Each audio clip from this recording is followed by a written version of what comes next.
Now let's introduce our guests who join us in the studio.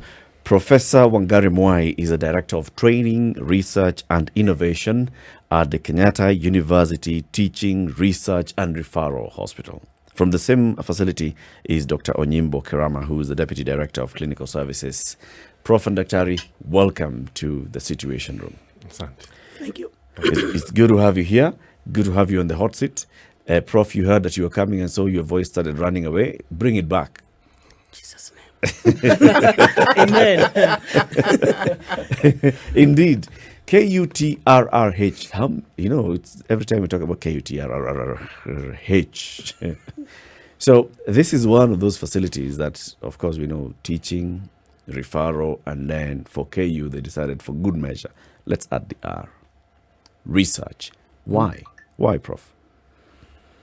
Yeah. Thank you so much. Sorry about my voice. I'll try my best to be clear. It's a pleasure to be here. And the hospital is a hospital like any other. We start from there. Mm-hmm. It is a hospital like any other, but it wants to make a difference. It wants to bridge gaps that have been there in healthcare, especially in the public sector. We know the difference that Kenya has in public and private domains. That's why research is there. Because for every treatment, for every discussion between the doctors, we want it to be evidence-based. We want it to be scientific. And therefore, that's why research is there. That whatever we do is going to be backed by scientific knowledge, by data collection, and very serious discussions. After the data is collected and analyzed, then there is the training of doctors to understand the findings. So that's why we have research in our name. In brief, we call it Kutrh. But because if you do the acronym, it's quite long too. So yes, we actually have a very simple way of looking at it. We say we serve, we teach, and we discover. That's it. Serve, teach, and discover. Yeah. It's clear. It's interesting that has come in because the research component has been something that has taken a lot of flack, has taken a lot of hit across board. I mean, you have things like Abuja declarations that happened many years ago. You have where people talk about research and say without a proper discovery of information, it would be very difficult then to make decisions about things going forward. Would you say that those are some of the things that have fueled the institution to say, you know what, if we don't have this component, then we are kind of, poking in the dark? Yeah, absolutely. So you bring up a very interesting topic about the Abuja Declaration and the entire gaps, as my prof says. The entire topic really is bridging the gap. And what KUTRRH has done, the concept began somewhere in 2010 when President Uhuru Kenyatta was the DPM, or the Deputy Prime Minister, and Professor Mugenda. So that is where the entire topic became. And the idea was to try and just think properly about how all these things, there was obvious neglect of healthcare for the last 40 years, 50 years. And the Abuja Declaration said we should have at least 15% of healthcare budget, of the budget of the country to go to healthcare. But we do not do that. And the DPM then, the president now, said we need to have a stimulus package of about 60 billion every year for 10 years. And then we'll be able to bridge the gap and fill up what has been missed for the last 40 years. And then continuously have an incremental 2% per year till we achieve the 15%.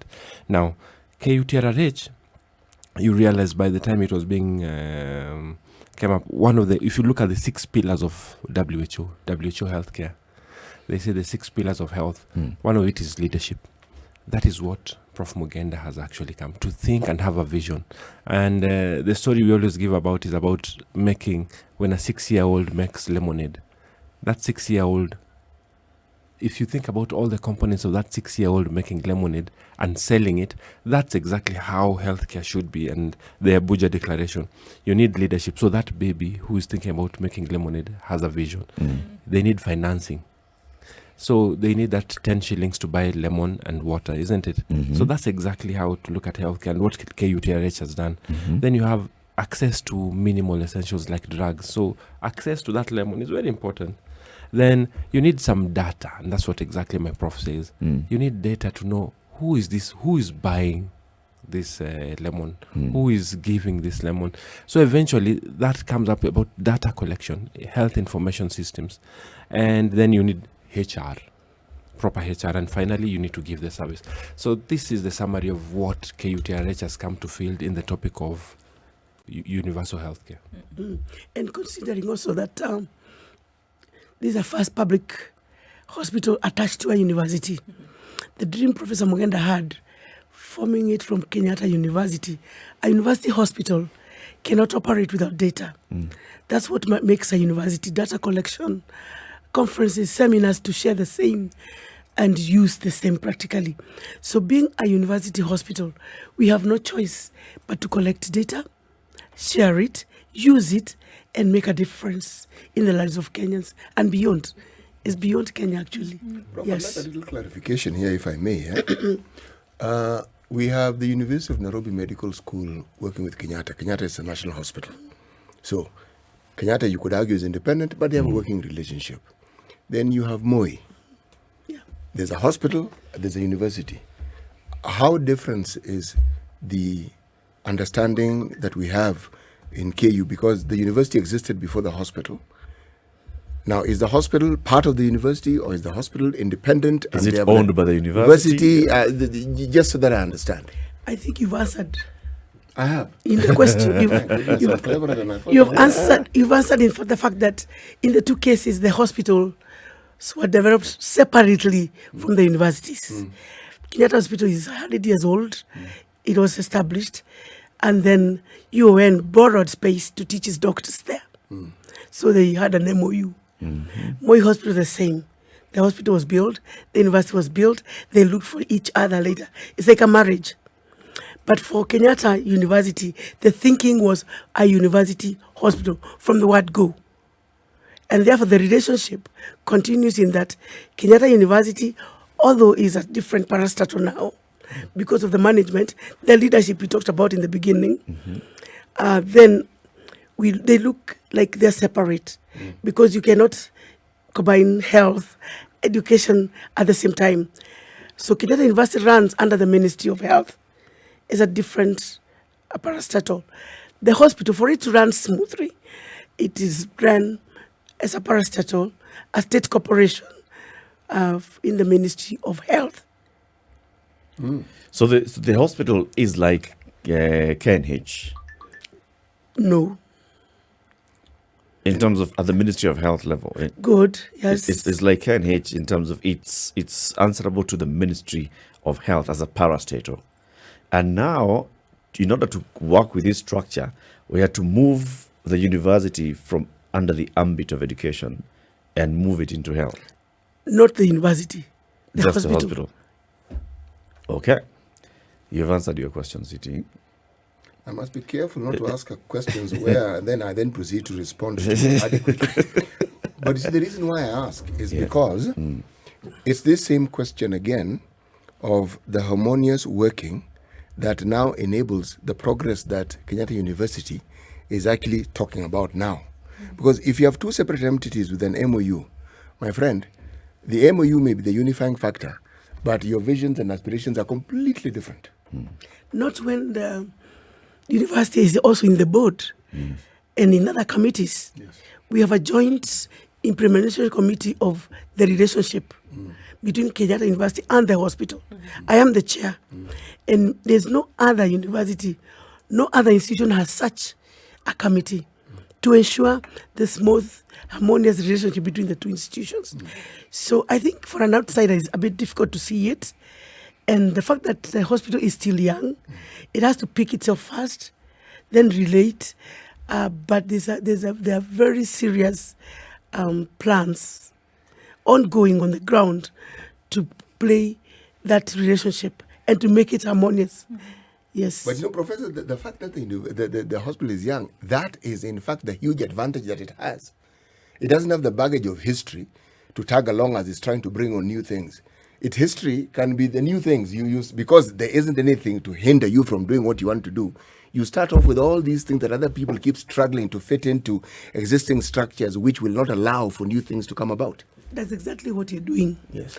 And by having a joint implementation committee Yes. for the relationship between KU and Kenyatta, I think it's the first one anyway in the country to ensure that smooth flow. And Kenyatta students are researching within the hospital. Kenyatta University the university is a research. The hospital is a research site for the students. It is also clinical rotation site for the senior students. Remember, we are level 6. So we didn't want to introduce, like, from first year, the medical students can come in. But they're free to go to other institutions, like any other. But when you bring a student of first year medicine to a referral hospital, they're going to be seeing cases that are limited and all that. But I think the best thing is to know that a lot has been done to ensure that, and it's an agreement that is working. Okay. You know, but the University of Nairobi always had something similar. People started visiting the hospital in third year. Third year is when you actually got to mix and mingle. But something that has always concerned me with reference to our universities is something that the two of you have emphasized since you got into this space: research. Collaboration between institutions that conduct research has always been there in this country. My concern is this. When you talk of funding, it means an institution outside the country who have funding, either whether it's private or whether it's the national government, but they have funding. And for them to have it, it means their country recognizes the importance. How much does our government support research? All right, so we have up to 800 million set aside for research. 800 million Kenya shillings, and that was for the year when we had COVID. That is, government has set aside? No, that's a KUTRRH. Okay. So this topic is something that has been ventilated a lot, and going forward, the objective is to try and have at least 25 papers published per month. That is the objective. Right now, we have 12 studies going on, 2 of them which are clinical trials. And so we are very excited about all this. And the people doing these researchers are young doctors, young nurses, and it's very exciting to see the things they're working on. Right now, one of the topics they're dealing with is long COVID. And so the hospital started in 2019, and before we could even stand up, we had to care for the country with COVID. And it was a very exciting time to see Kenyans give their, even before vaccines were there, we saw altruistic Kenyan doctors and nurses really care for Kenyans, the vulnerable Kenyans. So, yeah, I mean, we have to talk about the entire topic about research, it's something that going forward you will see being very good, being very robust as it is right now. I will talk about the Manchester child, if you don't mind. Please. All right, so just 2 days ago, the hospital signed a memorandum of understanding with the University of Manchester on the study of cancer of the esophagus. It so happens that in UK, the cancer of the esophagus is a type called adenocarcinoma, but the one that we see here in Kenya is called squamous cell. It's quite different. And so the reason why that study was chosen was because whereas when you compare breast cancer diagnosis and mortality, you find that the people who are diagnosed, you find chances of survival in 5 years are probably, with everything considered, you find chances of survival by 5 years is more than 70%. But when you consider for cancer of the esophagus, chances of survival in 5 years is 0. 99.9% of the patients who are diagnosed with cancer of the esophagus by the second year are dead. In this country. In this country. Yes. So that is a very grim picture. That is the reason that has become one of the biggest studies. Right now, one of the biggest burdens of CA esophagus is in Meru. My professor will tell you that. In one of the villages in Maua, we're having very high prevalence rates, and the reasons we are not clear. Are they responding well to treatment? The entire access to healthcare for CA esophagus has become one of the biggest sores in the Ministry of Health. Once you are diagnosed, most likely it's going to be late. And you get your chemotherapy to try and shrink the cancer, and you get your radiotherapy to try and just make sure that is controlled. But access to surgery after that is a waiting time that is probably more than 1 year in public healthcare. So those are the things that KUTRRH has come to fill that gap, to make sure we are able to give dignity, to change those statistics from almost 100% mortality to survival rates of up to 70 in 5 years. So this is the interesting part. And the second part about this entire Manchester study is to be able to have affordable endoscopies in public healthcare. So we'll probably get 2 towers from that entire study. The third topic we're going to have is to try and find out what really is the genetic type. How do we really respond to our chemos? So the entire idea of having genetic markers to know if Muga is actually responding to chemotherapy, or are we just giving poison and So to be able to study and see that out of everyone who got this chemotherapy, this was the response, and that is called evidence-based. And that's actually the genius about what KUTRRH is doing, to deliberately have courage, to have leadership that is visionary. And I'm very excited to be part of this conversation, because this is the direction we should be going. 47 counties in Kenya should actually embrace this. And that's a question. How are you tying this research with the county governments? For example, in this particular case of Maua in Meru, how is KUTRRH working with the Meru County government? Thank you so much. We have MOUs with the counties already, and you're working before the program, before the research, before the grant. We was already working with counties. And this particular funding, although it's external, Muga, KUTRRH is just a hub for the research. But you have 5 spokes, which are counties: Kisii, Meru, Nyeri, and a few others. There are 5. And so the data, Kisii is very strong with Kisii University, Kisii Level 5. Then we have Kisumu, and the counties are working with us. Data is going to be collected from the counties, analyzed at the hub, discussed and shared, disseminated through publications, journals and books, and of course conferences and seminars. Something that Dr. Ari forgot to mention is that in June, we actually have an oncology conference. We are running it with him and a few others. So, and you're making it go out to the counties, let them come, give us the ideas. And even within the conference and Manchester grant, all this is going to be done. Make sure that not everything is in Nairobi. Make sure that the counties are involved. Make sure that data is collected from the ground. And the respondents are from the ground, and the researchers are from the ground. So in brief, we are the hub, but they are the spokes that are going to work with us. So if I could just add on that is actually the genius about this. The spoke and hub. So the hub and the spoke. So we have 5 spokes. We have 4 spokes. We have Meru, as you're asking. We have Kisii, we have Nakuru, and we have Kiambu as the spokes. Now, the idea is that they give chemotherapy on location. They do the surgery on location, but the samples. And that's the biggest part about this research topic. The samples that we collect from all this, from Kisii, and Governor Ngoy has been very strong about this, and we had a delegation from Meru.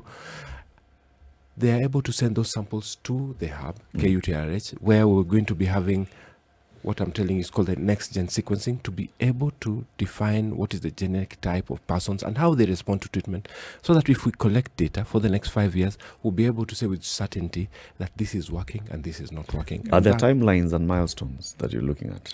Oh, yeah. So for implementing this, it's ongoing. As we speak today, the delegation is in Kisii, and they have just set up a strong cancer center in Kisii. We already have an ongoing cancer center in Meru, and the CEC there was very strong about it, and we already have oncologists in the cancer center in Meru. So we have 2 cancer centers ongoing, KUTRRH and Meru, and the Kisii cancer center is now being set up to make sure so that surgeries and chemotherapy are done on location. Big conversation that we're having this morning, bridging the gap in healthcare. The Kenyatta University Teaching, Research and Referral Hospital is here with us. Professor Wangari Mwai is the Director of Training, Research and Innovation at the University Hospital. And Dr. Onyimbo Kerama is the Deputy Director of Clinical Services. We're talking about what the university hospital is doing in terms of research, in terms of looking at understanding our disease burden. And here we've moved into the non-communicable diseases. Cancer is a big one. It's a big burden to the country. We'll understand exactly what you are doing further to this. Let's take a break at 8:30. Kenya's biggest conversation is live on KTN Home, on SpiceFM, and on YouTube and Twitter, at YouTube and Facebook. We'll be back shortly. Good morning.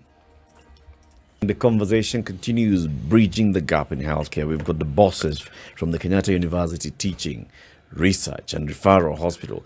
Professor Wangari Mwai is the Director of Training, Research and Innovation. Big boss. Another big boss, Dr. Onyimbo Kerama, Deputy Director of Clinical Services. I see you. I'm doing that deliberately. We've got the persons here. Just before we went to the break, we were talking about the disease burden in the country, and cancer and non-communicable diseases are emerging as big. You have just signed that partnership with the University of Manchester. You're telling us about the Spoken Hub and the research that you're doing in the various spokes, KU being the hub. KU also recently launched a facility that's first of its kind in the region. President Uhuru Kenyatta was there in last year, and it was called what? Molecular Imaging Center for Cancer Care. Integrated Molecular Imaging Center. What is that? Dr. Ali? Good. So it's called an IMIC center, and the idea, to simplify it, is to be able to catch cancer early. Cancer by its very nature loves sugar, okay? And so we inject sugar in your body, but we make sure it also has some radioactivity, the sugar that we give you. And then we take a picture of your body. If we find sugar collecting in one particular area, we know that there is cancer there. This is particularly important in trying to see if you have cleared the cancer from the body. This is particularly for what is called non-solid tumors. So things like lymphoma. You find you get treatment to the hand using something called a CHOP therapy. And 6 weeks or 3 months after the fact, we do the IMIC, the scan, the PET scan. So we shoot your body with sugar, and then we take a picture. And if there is nothing everywhere, you know the patient is now cancer-free. That's a very important part, because then NHIF pays for one scan annually. As soon as the first signs of sugar collection or the first sign of cancer coming back, you go back to treatment. And the genius about this is that you are able to catch cancer early. And even in follow-up, so you have better survivability in 10 years than in a scenario where you do not have a PET, where you could rely on an MRI and a CT scan, which are not as sensitive as this IMIC center. Right. Medical practitioners telling us, across board that everybody's trying to go towards the preventative versus the curative, right? So this is one of the things that you're talking about. Yes. So what then would be the message? And I guess the question is kind of threefold, because we've had a huge burden on the available facilities, especially for cancer treatment, whereby now, unfortunately, we see that, some folks who go there cannot be treated for 1, 2, 3 other reasons. Chemotherapy, radiation, extremely important then when it comes to the treatment of cancer. Are the doors at KUTRRH open for Kenya to come and get this treatment? And then what is the message on prevention then with the IMAC Center? Thank you very much. Thank you. What a complex question. So, I will try and start with the first one. To be able to talk about the entire topic about prevention of cancer, it really begins with primary health care, what we eat, what we use, the alcohol we take, and the cigarettes we smoke. To be able to prevent, say, cancer of the cervix, it's important to talk about vaccines. It has to be as a major public health discussion, which should be led by the highest officers in this country, so that if today we are having cervix being the biggest killer of our women, when it comes to the number one cancer in Kenya, then the conversation has to, when should we start giving our daughters The vaccine. HPV vaccine. So you realize then it becomes a public health conversation. It's no longer actually a KUTRRH conversation. Yes. It becomes a national conversation. And we must have the courage to discuss about such difficult topics. I know we will have a lot of emotions flying, but we have to be realistic and have this conversation and eventually agree. When we talk about prevention of other cancers like cancer of the breast, we have to talk about access to screening services and Affordable. absolutely. And it actually comes to the entire topic again about research. We're seeing more younger and younger women getting very aggressive breast cancer. We need data. We need data to understand how is it that our sisters are getting cancer at 33 and it's very aggressive. And yeah, so these are the topics we have to discuss, make sure we have enough data to try and find out what is our reality. Because if we use the world reality or reality that is from minorities, then probably one day it's not going to be correct. We'll continue about talking about things like colon cancer. I'm going to talk about the top 5 only. Colon cancer. Most of the people start having challenges, they're having abdominal pain and they're told, oh, it's H. pylori, isn't it? Yep. And so if today I cannot have my medical insurance card, how then do I get to have a colonoscopy, an endoscopy in a public hospital? There are very few public hospitals offering colonoscopy services. And that, ladies and gentlemen, is the conversation we must have. How do you make sure that we have enough colonoscopy, endoscopy services in public hospitals, which then are covered by NHIF quickly? Have enough human resource to make sure these things are done regularly. What should we discuss about the public health concerns about smoking? We know that smoking causes up to 30% of all the cancers we know. It's directly implicated with cancer of the throat, cancer of the lungs. We know it as a fact. But somehow we do not want to discuss this difficult conversation. We must, when it comes to prevention of cancer, we must discuss this. We must go. We must accept to discuss the painful Be topics. uncomfortable about it. Be uncomfortable about it to then find solutions. Absolutely. But we don't want to be uncomfortable because, it ruffles feathers here and there. And then maybe also demands responsibility and accountability from other quarters in order to have it out in the open. And big money pushes back, So Yes. It does, but from a local perspective, the thing that Kenyatta University is doing, which in my mind is mind-blowing in the most wonderful way possible, is this focus on research. But I have to ask the question, how much social science research are you also involved in? Because you cannot have an effective approach or policy towards preventative care if the social science element is lacking. Oh, good. That's a good question. Social science research is embedded in every research that we do. Even with the Manchester one, we're going to have the social science research aspects of it. For instance, we are asking even the impact of the sickness on family, that's psychosocial, and even the reasons that lead to either smoking. Are they social? Are they psychological? Are they physical? So social science research is embedded in every research that we are doing. In all the spokes, we have a social science approach so that everybody is able to give facts about not only how they feel due to their sickness, but also how they feel psychologically and otherwise. So it is embedded in all the researches. I'm going to ask 2 questions. One, when you determined on the spokes that you're working with, Yes. what were you looking for? What was the criteria for determining whether it is Meru, it is KC? KC? The incidences, the disease burden. Yeah, Just the the disease disease burden burden. was key. And then there is there's something that needs research, because you wonder why those areas. That is the question that The why immediately is very springs up. Why? The why and the who is very important. If in Meru you are getting throat or esophageal cancer, what's the cause of that? A lot of antidotes, a lot of rumors, let me call them that, out there. They say Meru because of cat, Let me you say know. it. Let me Mira. Say it. Mira. Mira. They say in Western Kenya because of the hot tea. Busa, all those antidotes are on. But we want to say what is causing this. And where is the burden getting heavier and heavier? We talk about food. Is it true? So that's why research is very important. We are bridging the gap in terms of facts and knowledge before action is taken. Yeah, so that's a fact. Can we? I think when we started this conversation, we talked about how important research is to be able to do all of these. Because you're saying, okay, now look at these spokes around the country.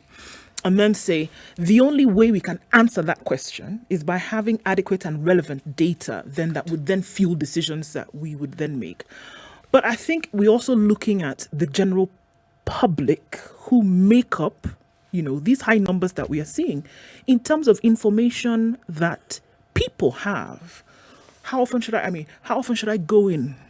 If I'm feeling a certain type of way, what do I need to do? Do I just need to swallow the odd, Panadol and I'll be all right after? But when should I actually come in and get treated? I see that as, in the long run, making the work on the side of medicine a little bit easier if the people have information about how they also ought to act. So how is this then encompassed in the work that's being done in terms of public knowledge and information? Mm-hmm. Your questions are very difficult. So that's health-seeking behavior. Health-seeking behavior really has to be, it's a community challenge. And most of it is taught to us from primary school, secondary school, and eventually from our societies like church. Is it actually taught or is it learned behavior? Yeah, there's a lot of it which is taught probably in primary school, but most of it really is probably learned.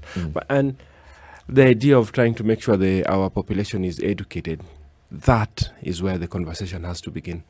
When you have a more empowered citizenry, you find that their health-seeking behavior will be probably more proactive than somebody in a disadvantaged area. Their health-seeking behavior will be when they cannot take it anymore. So this is a very interesting conversation, particularly for especially in the inequality that we see in most of our countries in Africa. If you go to areas where there is inequality and you find that they make less than $1 a day, they eat 1 meal a day, the access to hospitals is more than 500 kilometers away, access to the nearest nurse is more than 100 kilometers away, their health-seeking behavior will probably be informed by herbs. And so these are major challenges. The only way to bridge that, you find the conversation moves away from the health worker back to the leadership of the country to make sure that we reduce the inequalities and make sure that the decisions as I make them today will probably be the decisions that somebody else is able, because we are bridging the inequality. Make sure there's roads, there's jobs, there's food. Right. See, there's a conversation that often accompanies this discussion that we're having here. It is now behavior change intervention. And that's why I brought in the issue of the social science component. And with the social science component is the community health worker component. Because by their very nature, community health workers tend to be members of certain societies and communities. So in many ways, they're also gatekeepers. They're people who are readily listened to, and their advice or whatever they are willing to talk about is easier received than an outsider who has these big ideas and which... A big title. Yes, big title, respectful, yes, but people receive it with a pinch of salt. Now, waiting for government to take the initiative, where health is a devolved function, the very process of even engaging community health workers so that this preventative aspect of healthcare, which we actually had and very effective for a long time ago, and somehow we just let it die, if county governments haven't been able to actually initiate this cost-efficient, effective way of helping with the health services, surely, and their governments. Now, I think that it's when research organizations and setups and universities such as yourselves come in, that much needed impetus that can be injected to jumpstart this thing and continue getting it to work. Since you already have MOUs with the county governments, it becomes imperative. Because on their own, they will not do it. I have a few things to say, can I? Yes, a few. Say a lot, my brother. All right, so I have been an observer of how healthcare has grown from 2009 up to today. Before that, there was there was a lot of gaps. Before that, there were healthcare workers left the country, nurses continued leaving. There was an exodus.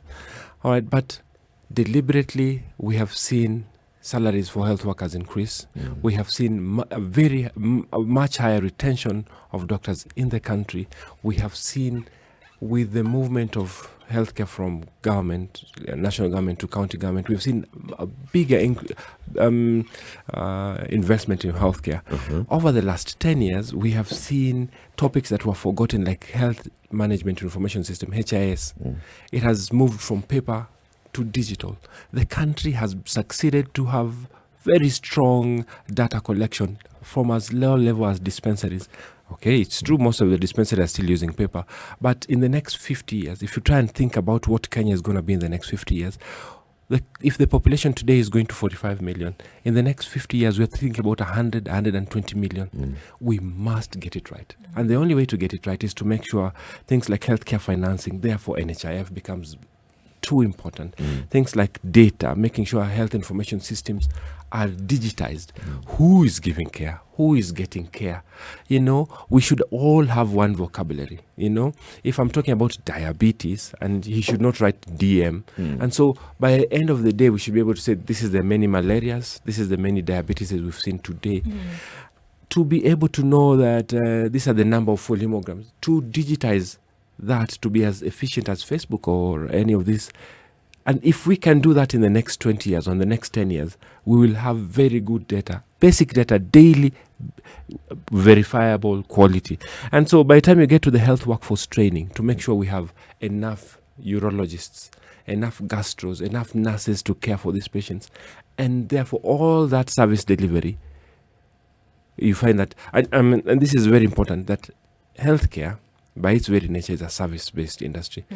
So for when you come, to be able to have customer satisfaction, full stop, nothing else, just so that you come and you feel, nimeona daktari. And it's quality care. It's not just kuona daktari and we make sure we laugh. No. So for you to come, get quality care, and you leave satisfied, Kenya has to put a lot of investment in this topic. And that means money. That means 15%. 15% is a lot of money if you think about it. But think about it. If you look at the human resource component of healthcare, the government does do an excellent job of training human resource, which they then can't absorb. The development you speak of is actually true. But a lot of that development has actually come from partners who have assisted the healthcare system in bringing it about. The government has had a say, yes. But look at the input that PEPFAR, for instance, put in the healthcare system over the years, going to 20 now. A lot of the changes we talk about were brought about by some of this, because they didn't just go to HIV and AIDS. It also went into healthcare systems at the national level. Now, the moment that assistance is pulled aside, see, this is where now it gets tricky for us. Is the government able to pick up or just continue with what was there and grow it? And that's where now the 15% you're speaking about comes in handy, because it then guarantees that continuity. It is true. By the year 2002, by the time President Bill Clinton was president, the PEPFAR program came, and it really helped Kenya on the topic of HIV and tuberculosis. And the Global Fund also came in and also really shouldered the burden for malaria. But over the years, over the last 10 years, there has been a lot of investment from Treasury to some of these big topics. In the last 20 years, we moved from a 40% prevalence of malaria to now in eradication phase. In most places like Nairobi, do not see any more malaria. This has been very deliberate for the last 20 years. So I really appreciate that you actually accept that there has been a lot of movement. And I go ahead and try and reaffirm that there's been more spending from the exchequer to healthcare, and especially these big topics like HIV and malaria. But yes, for a very long time, almost 100% of the funding to these big programs was through donor funding. But over the years, we have started, and I think with the challenges that we saw last year on treatment for HIV, there was a lot of conversation on how we should be able to nationalize this expenditure to these programs like HIV, tuberculosis, Professor Mwai, obviously here with KUTRRH, there is funding that has been made available. I mean, we're talking about reserves for research and things like that. Where is this coming from? And where do you hope that more of it will come from in the future? Because it is clearly that not the bulk of it is from government. Where is it from? The bulk of it is from the government. And we're doing a lot of proposal writing to attract funds from the international, is it National Health, NIH, It's National... CCP, National Cancer Control Program, and Yes. the National Cancer Institute. Yes, it's more of grant writing. And the good thing about it is you don't write as an individual. You approach it from different institutions. Okay. And therefore, it helps a lot in that funding is not stuck to one institution. It spreads out, brings out the data from the ground, and also incorporates even the doctors and other health providers who are there. So much of the funding is actually government, as you said.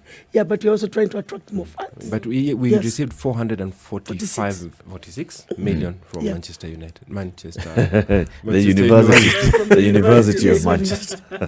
We know where someone's We football understand, we interests get are. it. But it's, I guess And actually, this is from the National Institute of Health, funding Manchester and Kutrh. We wrote the proposal. We sat overnight, nights, to do the proposal. Proposal between us. writing is many sleepless nights. Yes, I agree with you. So the funding is not really Manchester. It's a joint project. We work towards a proposal, the two of us, the two institutions, but it's coming from the National Institute of Health, NIH.